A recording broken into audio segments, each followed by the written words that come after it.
In 1983, Mattel was enjoying the staggering success of their first series of the Masters of the Universe toy line and started rolling out Series 2. Fan favorites like Trapjaw, Triclops, and ManEFaces were introduced at this time, and today we'll be taking a look at the heroic human, robot, and monster, ManEFaces, here on Creed's Collection.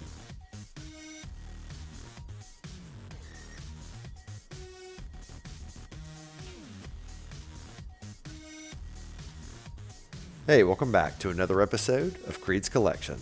Today we're checking out ManEFaces from the 1983 Masters of the Universe toy line by Mattel. ManEFaces, in both the mini-comics and the cartoon, is a well-known stage actor on Eternia who has the ability to take on many faces, hence his name.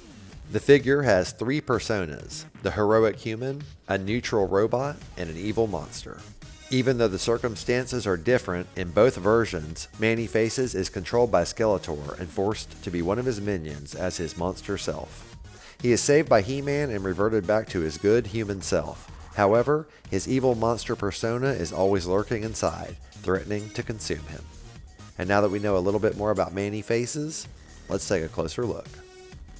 ManEFaces has one of the cooler looking outfits in all of Masters of the Universe, but I've never quite understood it because it almost looks like a hazmat suit, and he's an actor. Unfortunately, they never explain why he wears a suit like this, but he has a very unique look, and his giant dome-shaped head and knob allow you to switch through his different faces. They all have pretty good sculpts. Here's a look at the human face where he is a good guy. Here's his robot face where he's neutral. This was my favorite when I was a kid.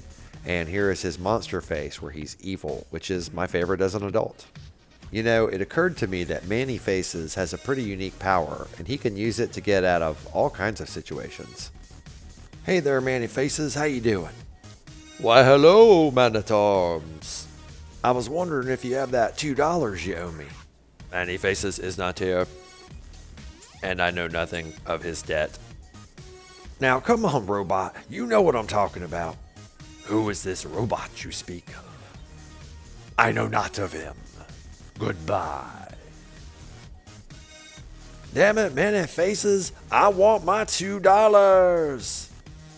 Anyway, getting back to ManEFaces, I really like his color scheme. This peachish orange color is pretty cool. And I want to point out that the tubes on the front here go into his chest, but on the cartoon and the comic, this peach color is actually his skin. But here on the toy, you can see the pieces go up on the side of the helmet, so I feel like this is actually part of the suit for the toy. As we come down to the legs, you can see that there's a lot of detail with this ridging here. It's very armor-like, and unlike a lot of the other early figures, this is quite a high level of detail in the sculpt. Now we're going to go ahead and check out the included accessory with Man-at-Arms. It is a laser blaster. I think this looks pretty good. A lot more detail on it than Zodak's. And I got to say, I like the blast shield here on the front. I think that looks pretty awesome. And the handle is well sculpted, so it pops into his hand, no problem. Just like that. So Man-at-Arms has one hand closed to hold his blaster and the other hand open for people who owe him money. And while we're looking at that spring-loaded punch, let's go ahead and try it out on Triclops. You can tell that made him mad. He literally went from his blue eye to his red eye. Watch. Oh, angry eye. Alright, now we're going to go ahead and check out ManEFace's articulation. He's got the rubber band legs like all Masters figures that don't really pose very well. He's got the spring-loaded waist we just showed for the power punch.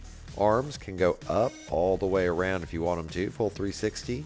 And he can look left and right. You just have to do it with the knob. So, left and right. And that is it. That covers all of ManEFace's articulation. On the back of ManEFace's head, you can see his copyright information. 1982, Mattel, made in Taiwan. Before we move on, I want to point out that the included comic with ManEFaces was called The Ordeal of ManEFaces. This comic was pretty hardcore, as it showed Skeletor forcing him to drink a potion that mutated him into a monster that he could call upon at any time to do his evil bidding. Later in the comic, he is turned into a neutral robot as well, and it takes magic to transform him back into his human self. At the end, it is revealed that the robot and monster are now permanently part of ManEFaces, and it's only a matter of time before they return. On the cartoon, the story was a lot less elaborate, but it was still the same outcome. ManEFaces is forced to be one of Skeletor's minions in his monster form. And now for our He-Man size comparison. As you can see, ManEFaces is actually a little bit shorter than He-Man. And while they are friends, He-Man's figured out you never lend ManEFaces money. Thank you so much for taking the time to watch my toy retrospective for ManEFaces from the 1983 toy line, Masters of the Universe by Mattel. ManEFaces is definitely one of the best figures in the line, but Series 2 introduced a lot of really cool figures that I'm excited to show. If you enjoyed the video, please leave a thumbs up, and if you have any thoughts, please leave a comment. I love reading and responding to them. And while you're at it, if you haven't already, please consider subscribing. I'd really appreciate it, and it would help my channel grow. I do a retrospective on a toy from my vintage collection every Wednesday, so hope to see you next week and every week after, here on KREED'S Collection.